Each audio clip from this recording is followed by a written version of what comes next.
हाँ तो फिर आ जाइए साथियों, आप सबका देहाती अनमोल कहानी में स्वागत है। आ जाइए फिर इस कहानी में। श्री कृष्ण यदुवंश के सबसे महत्वपूर्ण सदस्यों में से एक थे। वह परिवार भारत युद्ध की समाप्ति के बाद केवल 36 वर्षों तक जारी रहा। 36 वर्ष के अंत में द्वारका में अशुभ शकुन प्रकट होने लगे। भयंकर बवंडर चलने लगे। भयभीत पक्षी इधर उधर उड़ने लगे। नदियां ऊपर की ओर बहने लगीं और मेरे प्यारे साथियों, सारी भूमि धुंध में ढकी हुई थी। आग की चिंगारियां बिखेरते हुए धुएंकते स्वर्ग में गिरते रहे। धूल के बादलों से सूर्य की डिस्क पर ग्रहण लग गया।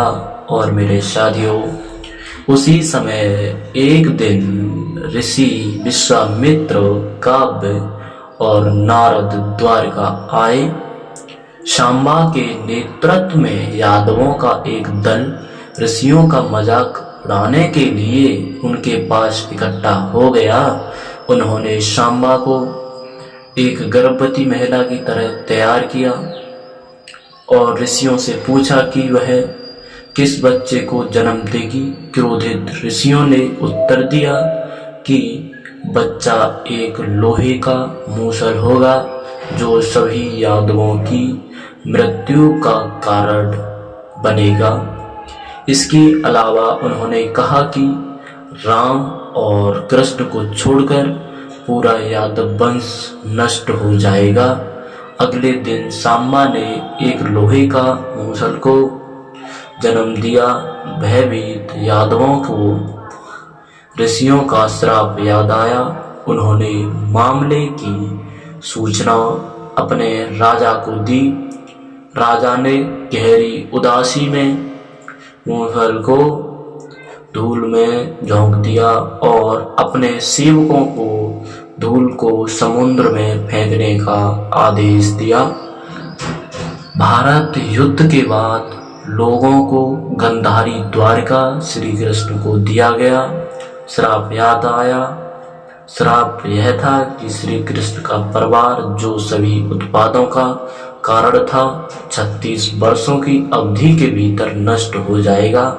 उस समय एक काली राक्षसी द्वारा हर रात द्वारका में से महिलाओं को चुराया जाने लगा। और मेरे साथियों, श्री कृष्ण का हथियार चक्र कृष्ण की पकड़ से फिसल गया और विष्णुओं की उपस्थिति में स्वर्ग की ओर उठ गया। इन उपशकुनों को देखकर चिंतित वृष्णि और अंधक तीर्थ यात्रा पर उस स्थान को छोड़ने लगे। वे प्रभास तीर्थ के तट पर पहुंचे। वहां उद्धव ने यादवों को नाता तोड़ लिया। किसी ने भी उद्धव को नहीं रोका। श्री कृष्ण, जिन्होंने देखा कि यादवों का अंत निकट आ गया है, भी चुप रहे। निराशा में यादव नेता शराब पीने लगे। शराब के नशे में वे झगड़ने करने लगे। समुद्र में फेंके गए लोहे के मूसल के कण लहरों द्वारा किनारे पर ले जाकर जमा कर दिए गए। वे एक प्रकार की घास के रूप में उगने लगे।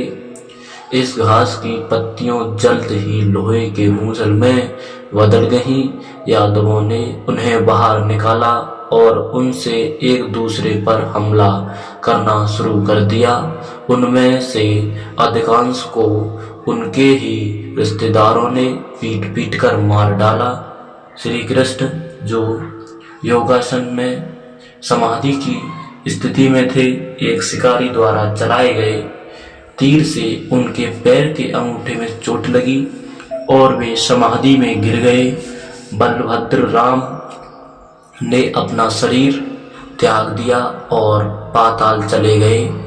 उनके बाद समुद्र आगे बढ़ा और पूरी द्वारका को जलमग्न कर दिया।